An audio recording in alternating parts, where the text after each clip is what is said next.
So, welcome to the Eating Disorder Therapist podcast. I'm Harriet Frew, eating disorder therapist, here to support you in overcoming disordered eating and finding peace with food. So, thank you so much for listening today. Today, I'm talking to Dr. Judith Swack, who is a biochemist, immunologist, and originator of the Healing from the Body Level Up (HBLU) methodology that helps people clear trauma rapidly by addressing the full system, including the body, nervous system, unconscious mind, and soul. Her work bridges science and practical application, offering a structured approach to resolving anxiety, PTSD, chronic illness, and behavioral patterns that do not respond to traditional therapy alone. So, Dr. Swack has spent decades researching how trauma imprints across multiple levels of the human system and developing targeted protocols to clear those patterns. Her approach integrates elements of psychology, neuroscience, NLP, applied kinesiology, and energy psychology methods to produce measurable shifts in a short period of time. So she's the author of Clear Trauma Now, the powerful solution for getting unstuck, and trains practitioners internationally, helping expand access to faster and more effective trauma resolution. Known for making complex concepts accessible, she helps audience understand why trauma persists and what it takes to fully resolve it. So today, Dr. Judith is here on the podcast to talk about why trauma doesn't go away on its own, the missing piece in trauma healing, why high achievers particularly can feel stuck, and much more. So much value packed into this episode. Welcome, Dr. Judith, to the Eating Disorder Therapist podcast. Thank you, Harriet. It's a pleasure to be here. This is a very important topic. Yeah, no, absolutely is. And I just wanted to say, like, for those watching, Dr. Judith is in a very glamorous dress today. So I just wanted to say thank you for dressing up for the podcast. So, Dr. Judith, tell us, like, how did you, as a scientist, get to work in this field? What brought you to this work? Well, remember, when I was 30 years old, I was a very promising scientist working at the National Cancer Institute in Bethesda, Maryland. So my career was on track. You know, my soul mission was moving along. My health was good. Life was good. But my love life was a disaster. Right? I kept attracting the same emotionally unavailable man in different bodies. And because I'm a very bright woman, I figured out that I was doing something wrong, except that, notice that I'm pointing to my head, I couldn't figure out what that was. But at least I saw it was a repeating pattern, right? So I ended up going to a self-help workshop called Actualizations, kind of like Life Spring or EST or that type of thing, where I was introduced to the unconscious mind. Now, you wouldn't be surprised to know that as a 30-year-old scientist, I actually thought that the purpose of the body was to carry around your head. Yeah. Why not? Why not? What did I know? So in the workshop, I was introduced to the unconscious mind, of which I'd been unconscious of. And of course, I was amazed that there's this entire world running inside of me that I had no idea was there, and it was running my whole life. But I thought, well, that's the answer. At least I found the answer. The problem is in my unconscious mind. But of course, I didn't know what to do with that. So I asked the trainers, how do you know how to do what you do with the unconscious mind? And they said, well, we're trained in neurolinguistic programming. So I, of course, trained in neurolinguistic programming because I needed to understand and work with and heal my unconscious mind so that it would align with my conscious mind and I could have a love life, which, by the way, worked. Yes, I've been married for 37 years, happily, no ups, no downs, just nice and smooth. He supports me to be the best I can be. I support him to be happy. And we have a lovely daughter who got married at 23 years old to the love of her life, and she's very successful. So yeah, that worked. But while I was in that training, at a break one day, and it's a 2-semester training, at a break one day, second semester, two of my colleagues courted me and said, we would like to work with you privately. And I said, what are you talking about? I'm a bench scientist. I wear a lab coat. I'm naked without a lab coat. And anything larger than an enzyme is too big for me to deal with. Go away. I literally went shoo and go ask the trainers to work with you. They know what they're doing. And I said, and I don't even have an office. I mean, I couldn't imagine wearing street clothes, sitting in a chair, talking to somebody opposite me. Like, no, what? So this woman says, well, you can use my office. I'm a social worker. It's 5 minutes from your house, and you can use it in the evenings after work.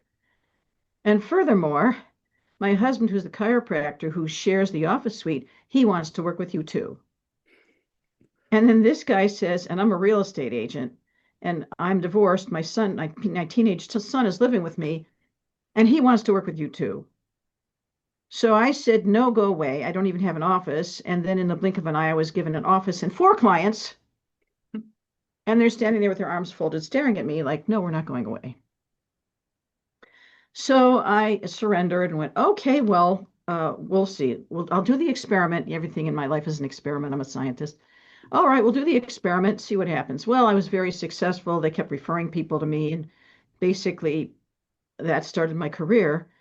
And I've been treating people ever since. And of course, I kept adding to my skill set. So I met a woman who told me that there was somebody else who got her through her stuff faster than I did. I, of course, had to take that class immediately. Of course. And there I was introduced to the body level, which is not the same thing as the unconscious mind. It is not the same. The body is its own territory. It has its own philosophy, its own value system, its own way of functioning, and it works differently. And you have to use different techniques to heal the body than you do the unconscious mind. They're not the same. So I'm like, oh, wow, now I have a whole nother world to explore. Whoopee. And then I had a colleague who introduced me to the soul and the ego structure. And I'm like, oh my God, what else is there? Right. So I ended up uh, organizing all of that information into a philosophy. So here's the philosophy. We have a soul and it's in the body.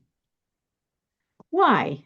Because we're here to experience this form of life so that we can make a contribution to the planet, play the game, and enjoy what we can create in this dimension, play the game, and continue to grow and evolve, right? That's what we're here for.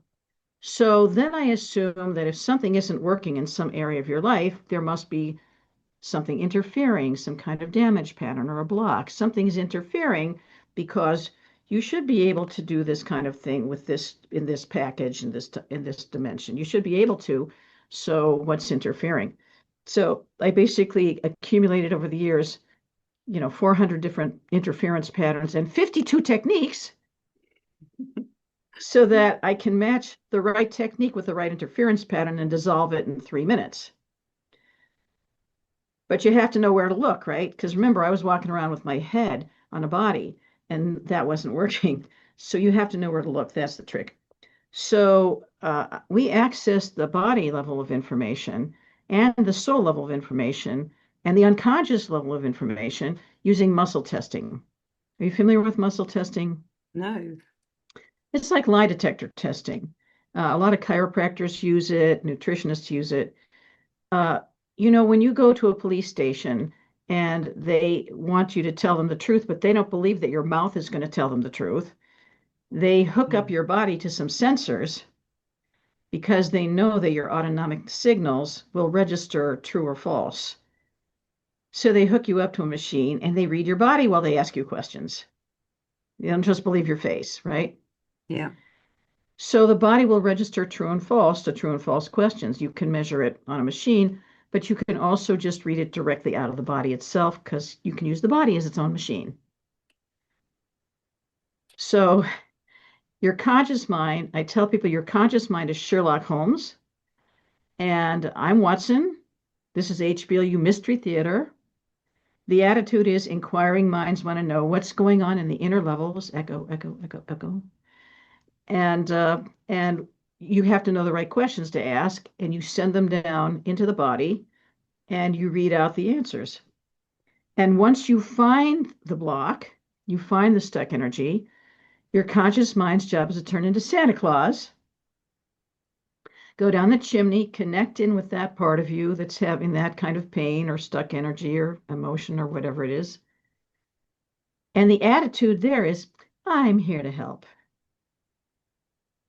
So you talk to that part of you, you understand how it feels, and then you pick the right technique to release the energy from that part and heal it. And then it integrates back into the whole. And now you're in alignment. All of you's aligned. Now, that has a lot of play when it comes to weight and body image and physical well-being, because people don't usually consciously connect in with their body level of information and talk to it. Yeah. It's like, yes, you can talk to your body. It will talk back to you, but you have to understand the signals. So I teach people that everything you experience, everything you feel, everything you do is information. And just pay attention to what it's telling you and what level it's running at.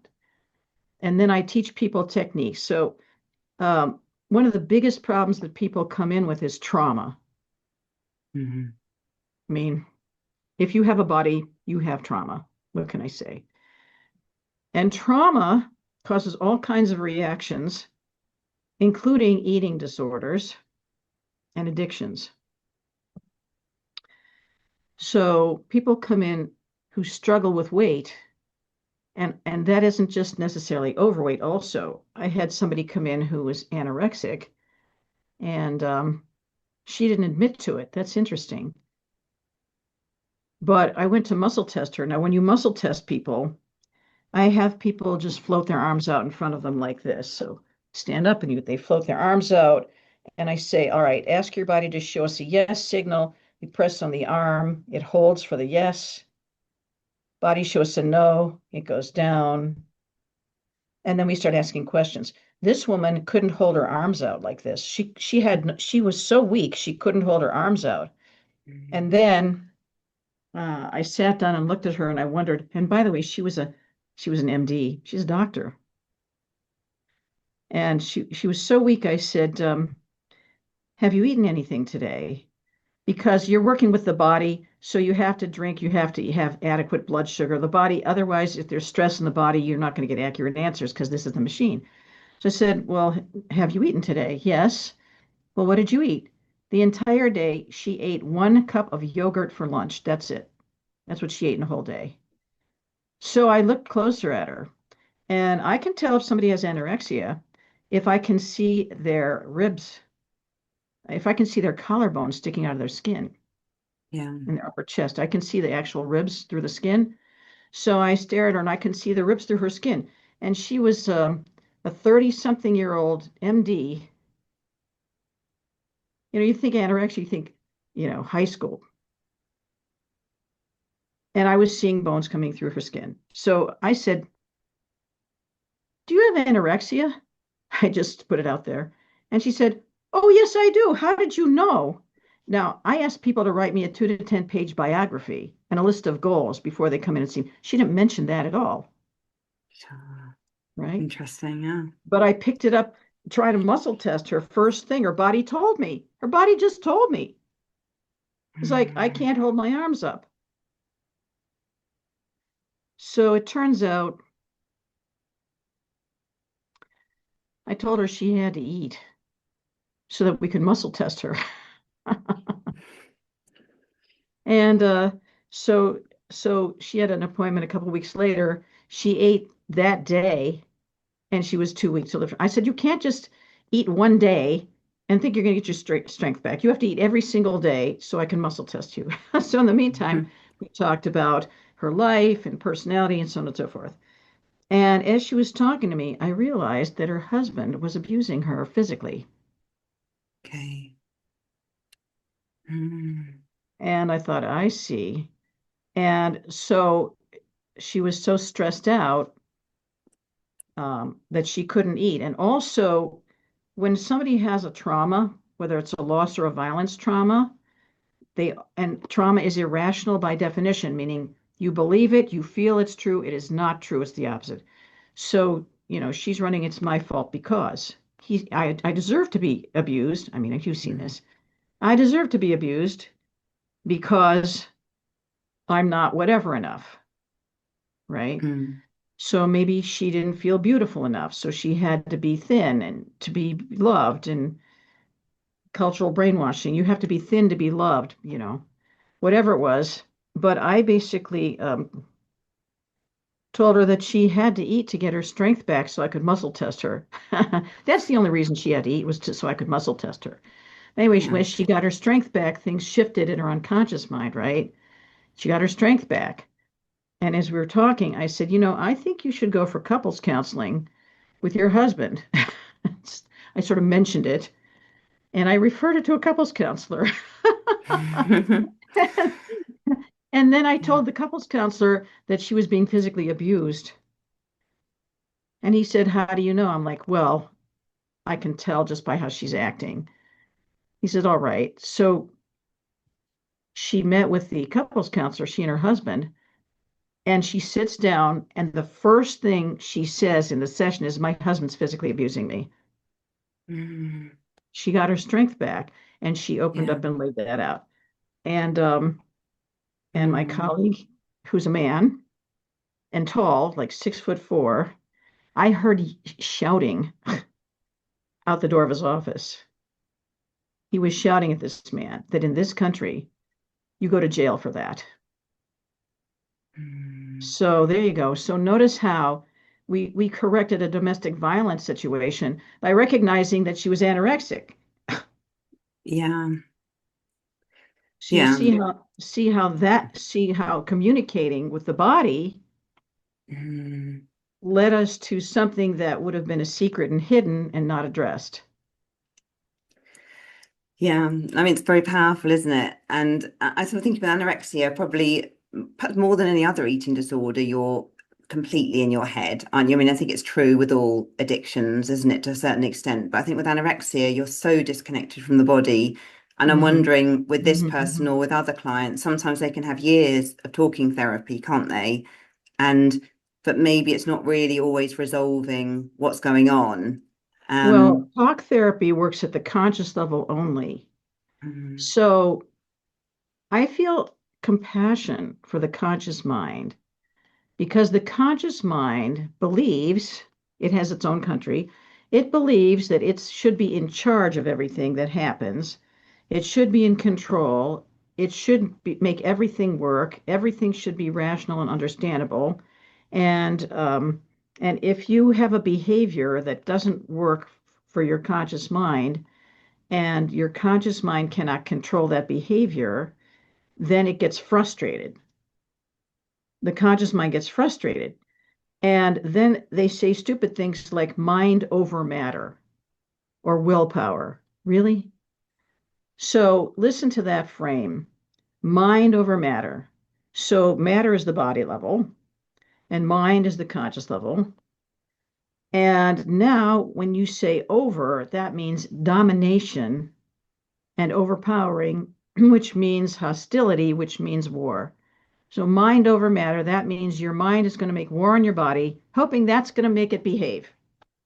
Oh, right. And then we go into the self-hatred. The self-hatred is my conscious mind doesn't know what to do, is frustrated, and now hates my body for not cooperating and doing what it wants. Well, now that's not really a technique on my menu. I mean, self-hate is not a technique that I ever use to dissolve a block. I'm just saying. We use tapping to dissolve a block, like EFT tapping, or we'll use frontal occipital holding, for example, from applied kinesiology. That'll remove a block, but yelling at yourself and criticizing yourself and hating yourself and jumping down, up and down and screaming at yourself actually doesn't heal anything in the inner levels, which is why I bring people's conscious minds right back to Sherlock Holmes and Santa Claus. And I resource the conscious minds by teaching them tapping and frontal occipital holding. And there's another technique I teach them that's very simple that literally works in minutes at the unconscious mind and body level so that the conscious mind doesn't have to be so frustrated and doesn't have to resort to conscious mind techniques that don't actually work. There you mm. go. Yeah. And do you find of a lot of your clients, have they done a lot of more talking therapy before they come to you? And have they often tried lots of things, or are Oh yeah. they yeah, yeah. Oh yeah. Um, I get people who say, I've tried everything and it hasn't worked. Well, obviously they haven't tried everything because they're coming to see me and I know things that nobody else knows how to do. So of course they haven't tried everything. And I interview people before I work with them just to see how conscious they are, get a sense of what they've already tried, and introduce them to the work. So when they come in, they're like, okay, we're multi-level beings. We're going to go and talk to my body now. All right, then we're going to talk to my soul. By the way, when we access the body through muscle testing, we send the questions to the soul because the soul can read the whole system and it can read it cleanly. And the soul doesn't carry damage. The soul is a pure soul. So we talk to the soul and ask it what's going on. And then when we find out that something's going on at the body level or the unconscious level or something like that, then we address the questions to that level. But we start by talking to the soul, which then directs us. So I just think I'm a facilitator and I just have a really good menu of patterns and a really good menu of techniques. And then your soul picks from menu A and picks from menu B and tells us what to do. And I say, we bow down, kiss ass, and do what it says. Yeah, they're really interesting.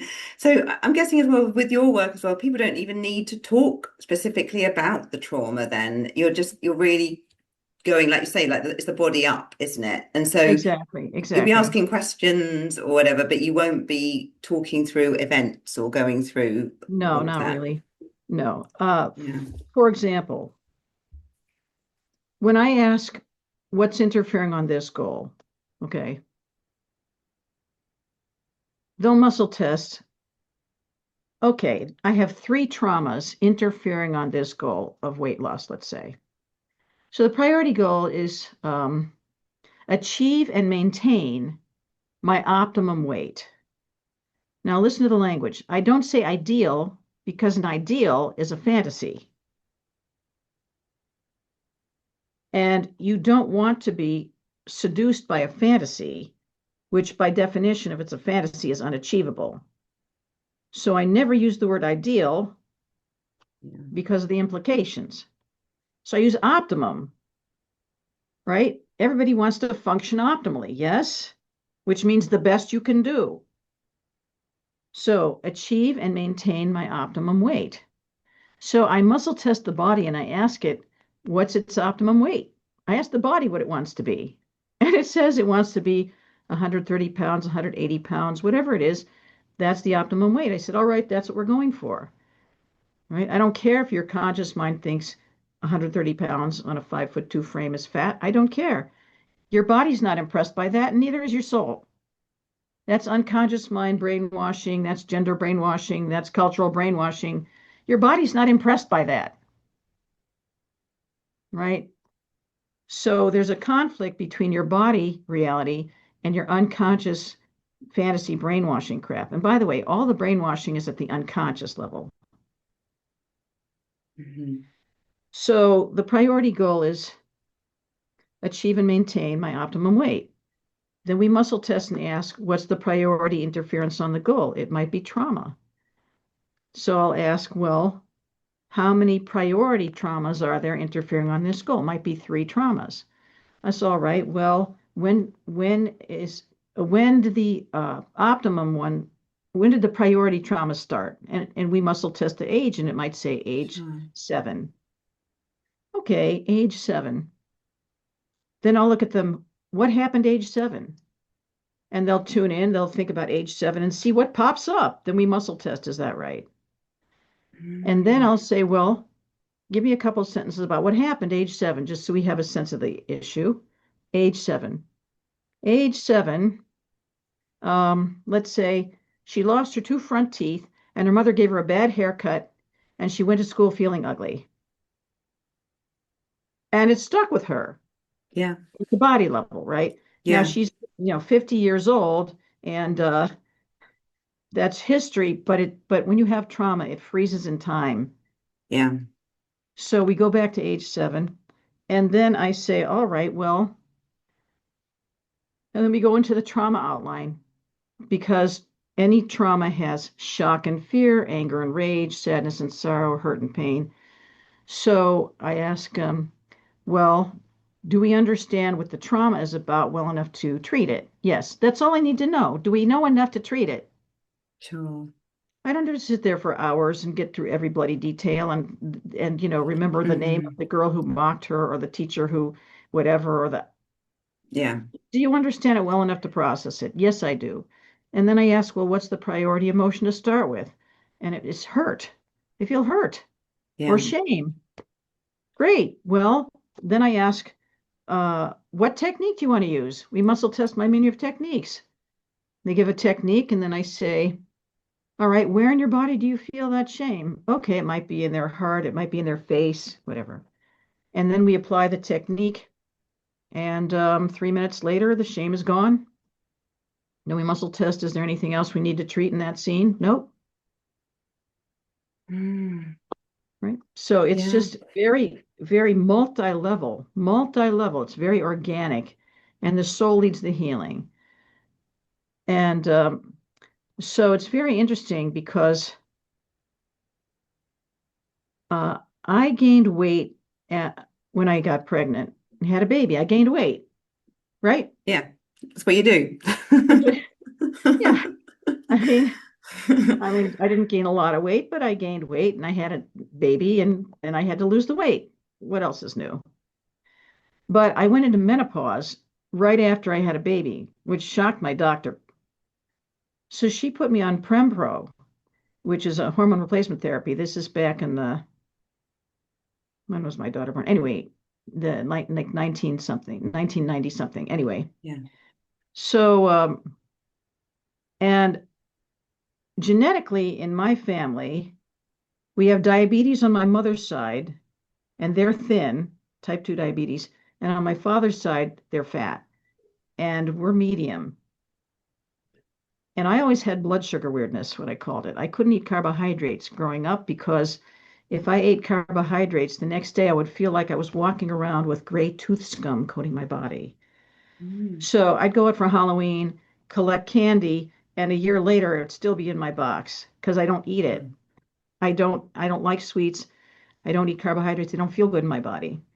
So I know I have blood sugar weirdness. And it turns out I didn't have the diabetes gene. I had hypoglycemia from my father's side of the family. Okay. So I did a blood test one time when I was 26 years old, and it was we were doing a lab, and in this lab we made the reagents for the medical students for blood sugar testing. So we had to test our reagents. So me and my two technicians drank glucola, and then 15 minutes later pricked our fingers, tested our blood sugar, half an hour, hour later, hour and a half. And their blood sugar levels looked normal. Like at 15 minutes, it got to a certain level. At half an hour, it was starting to come down. By Sure. an hour, it was down.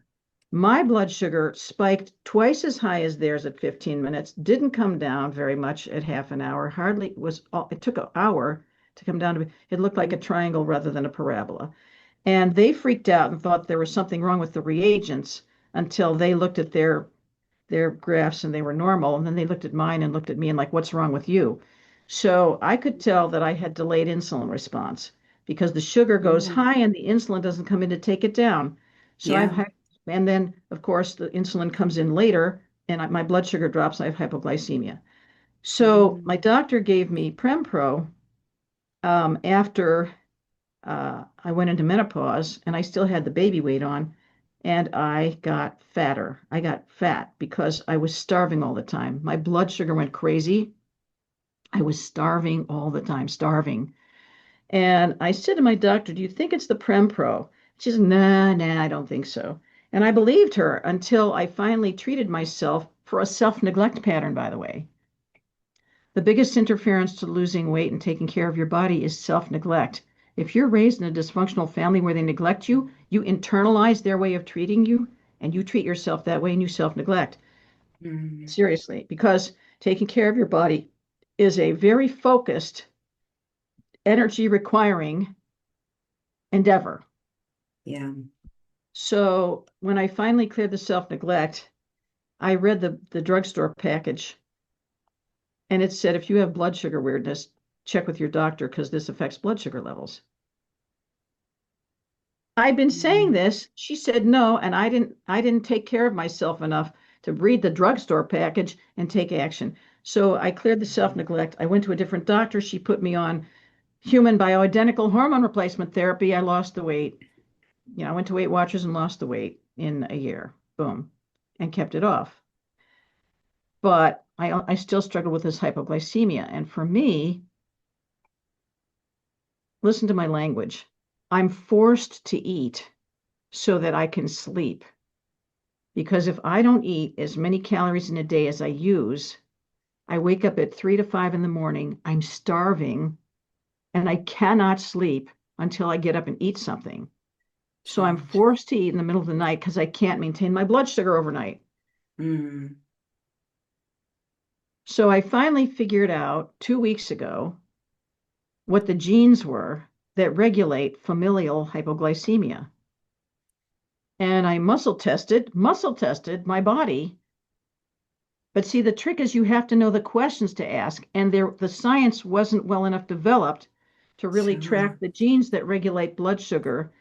And Mm. but then I did a chat GPT, and it gave me the names of the genes, and I tested. I had a defect in one of the two genes that regulates Mm. insulin release from the pancreas. I did, Sure.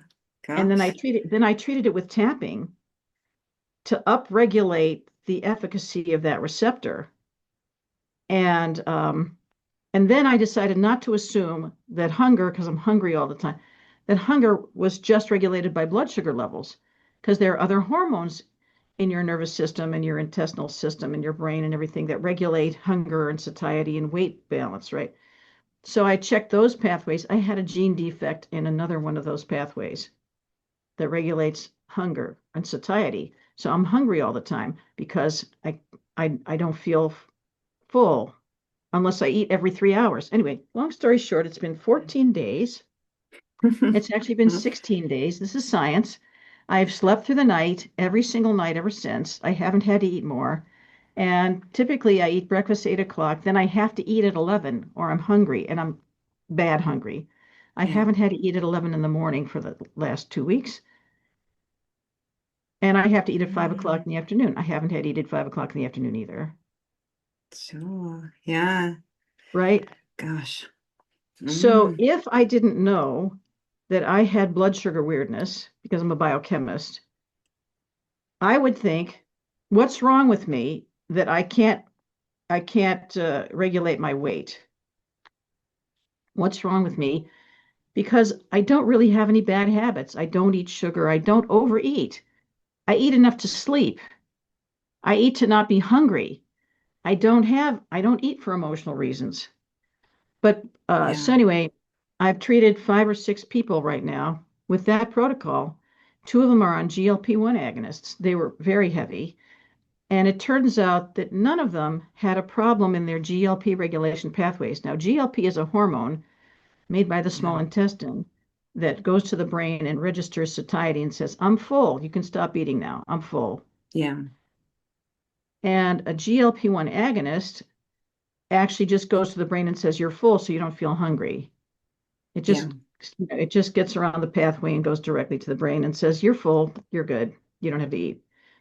None of these people had a GLP-1 defect in their pathway, but they had a bunch of the other defects in the pathways.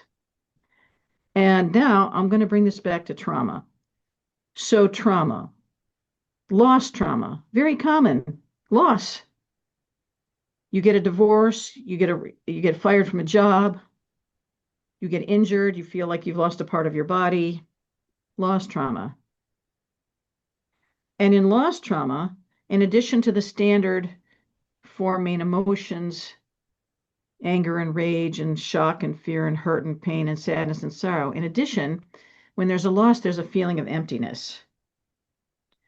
And Yeah. the feeling of emptiness, because you've lost something, something's missing, so you have a feeling of emptiness, right?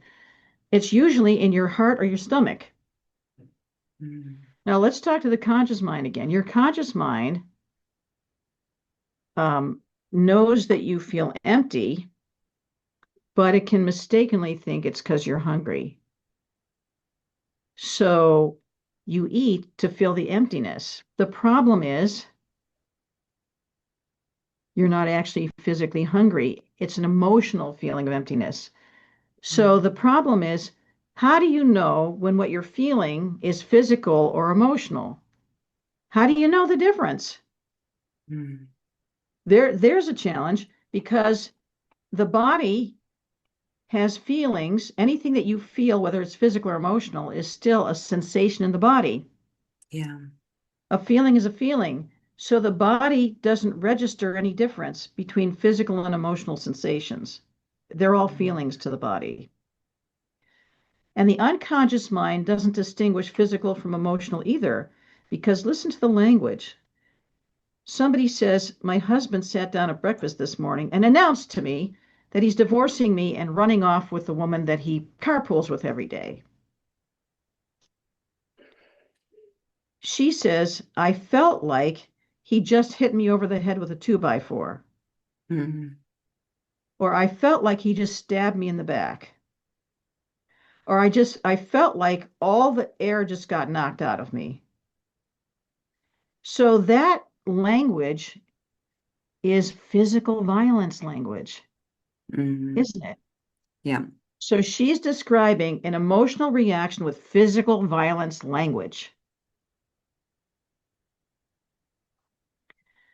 So at the unconscious level, there's not a distinction between a physical or an emotional feeling, is it? Because they're talking physical violence is the sensation. So how do you know whether an emotion is, or whether a feeling is physical or emotional?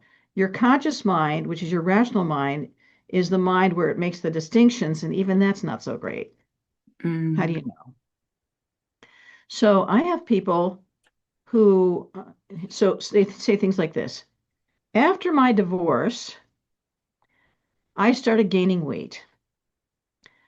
I don't know why. I go to work all day and I'm fine. I eat normally at work. But for some reason that I don't understand, this is, of course, their conscious mind not understanding. When I go home at night, I start binge eating salty, crunchy things or sweet ice cream, cakes type stuff. And I started gaining weight. And I don't know why. That's because when they go home to an empty house,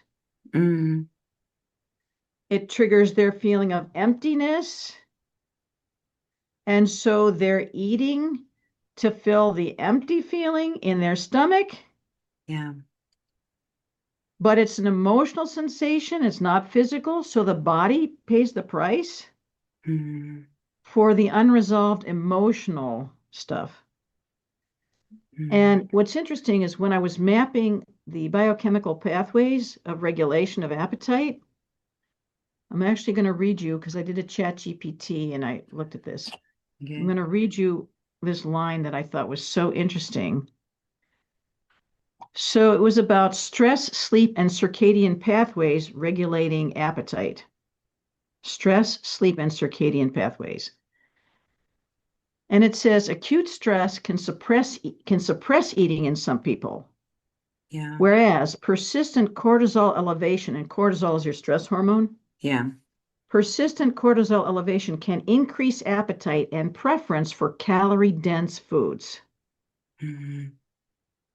Persistent cortisol elevation can increase appetite and preference for calorie-dense foods.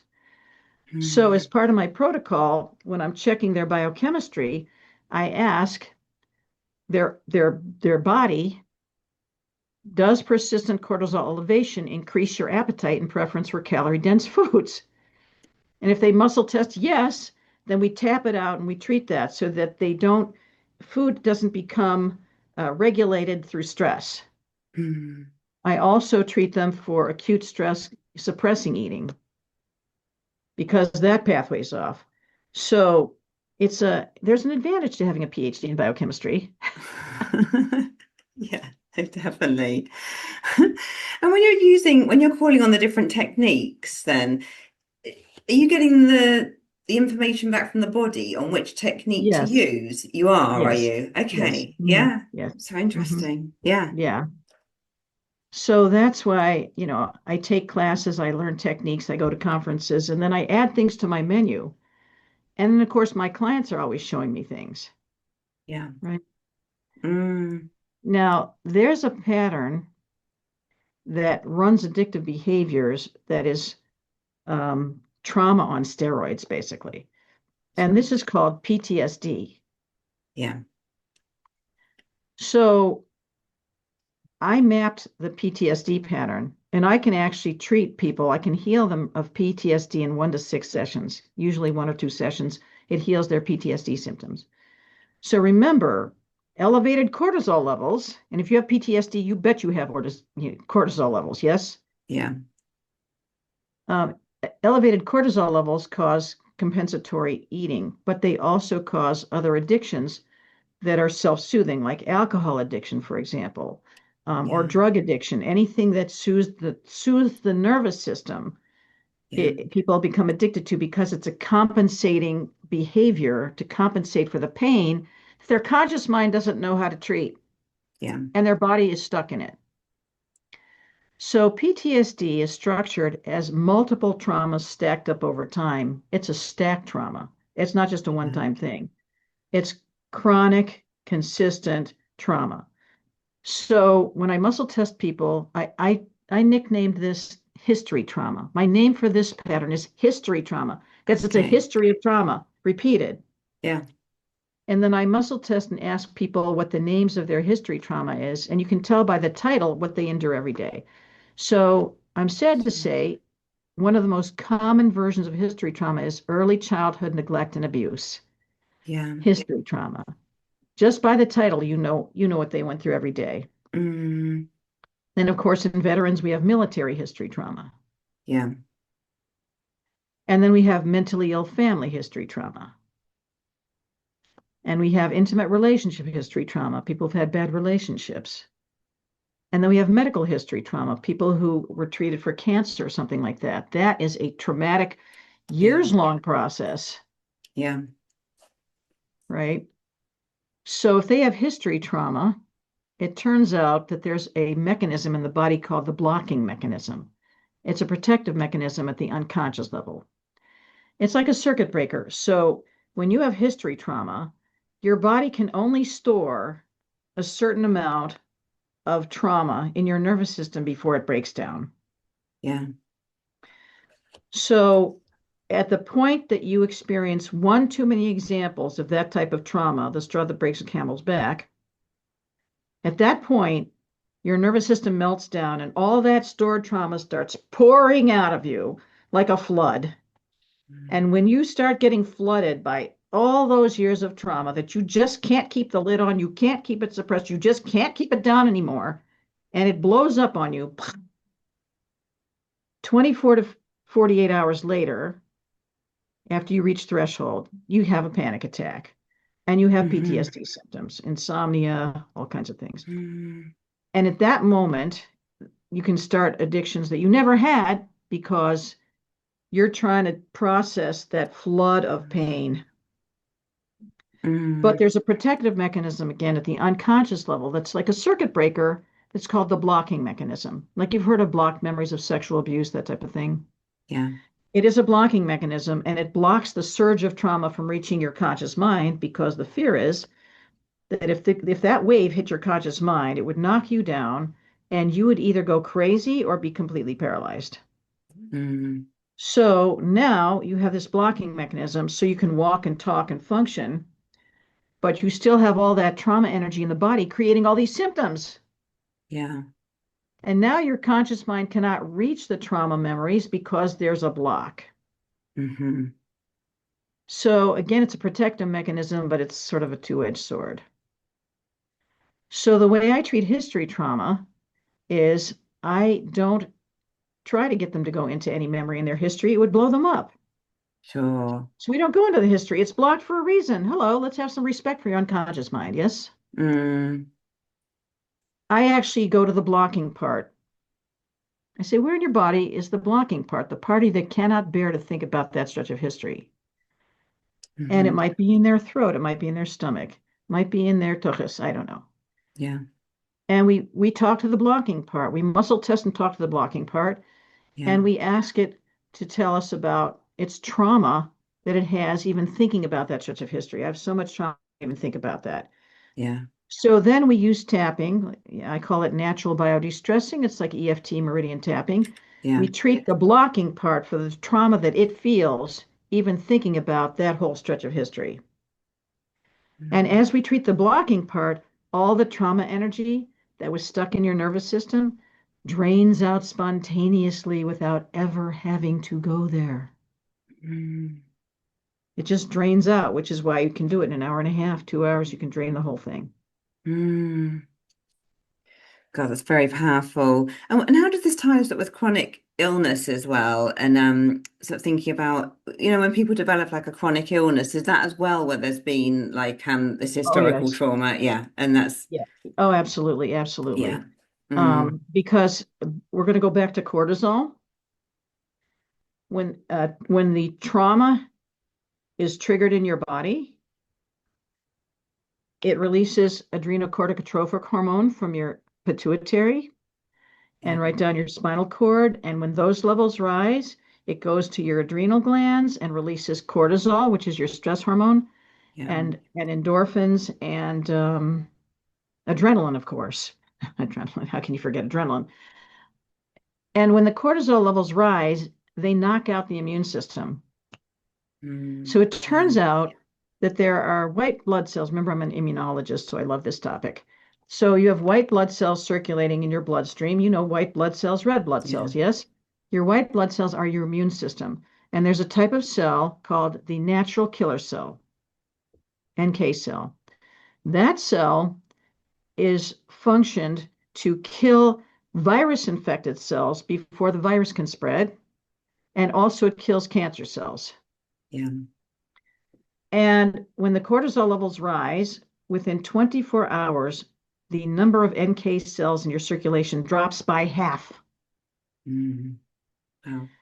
So, so for example, when somebody gets a divorce announcement, I'm leaving you today for the woman I carpool with, within 24 to 48 hours, people typically get an upper respiratory viral infection. They catch a cold.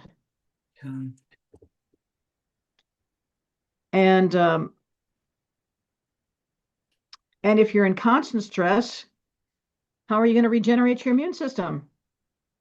Hmm. Yeah. Yeah. So stress is bad for you. I'm just saying. Yeah.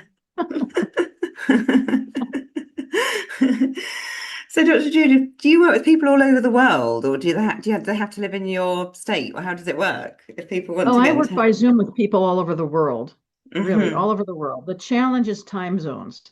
For Yeah, example, I have clients in Australia, and I live in Boston, yeah, which is the East Coast of the United yeah. States, and there's a 14-hour difference. So we have to work Sure. that. I have clients in London and in Spain and in Germany and yeah, in Eastern Europe, actually, Hawaii, the Philippines. Sure. So when somebody wants an appointment with me, I ask them where they live. And if they live on the East Coast of the United States, I'm delighted because we're in the same time zone.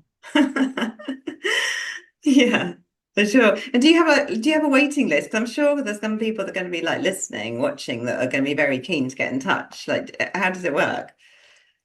Well, you do email me. You email my office Mm, at info at hblu.org, info at hblu.org, and you ask my scheduling goddess Marcia to get you an appointment for a consult.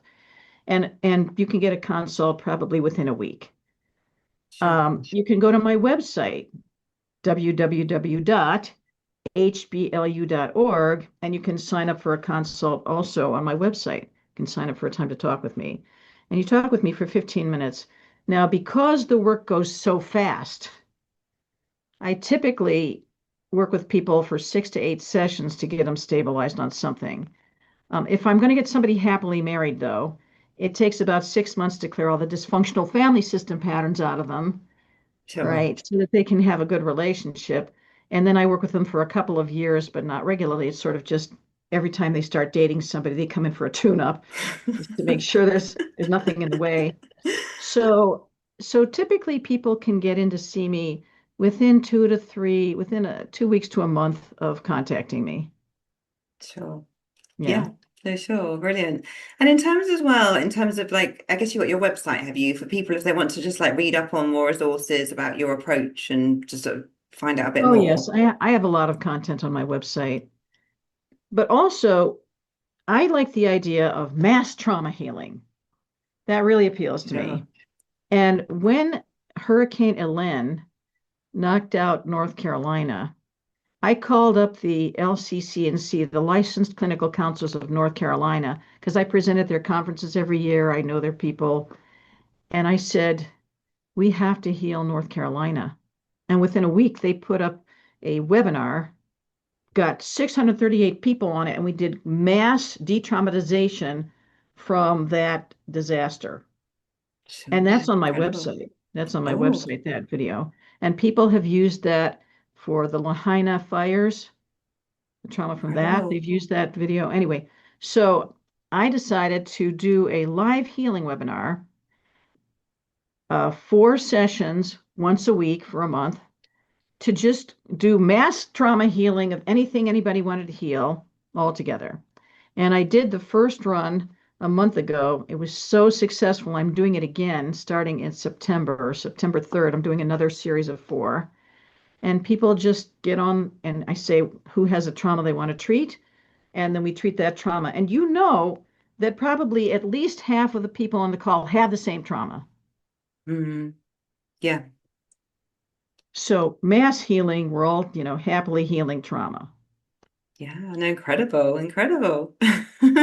So, definitely you can sign up for that and get treatment right away for trauma.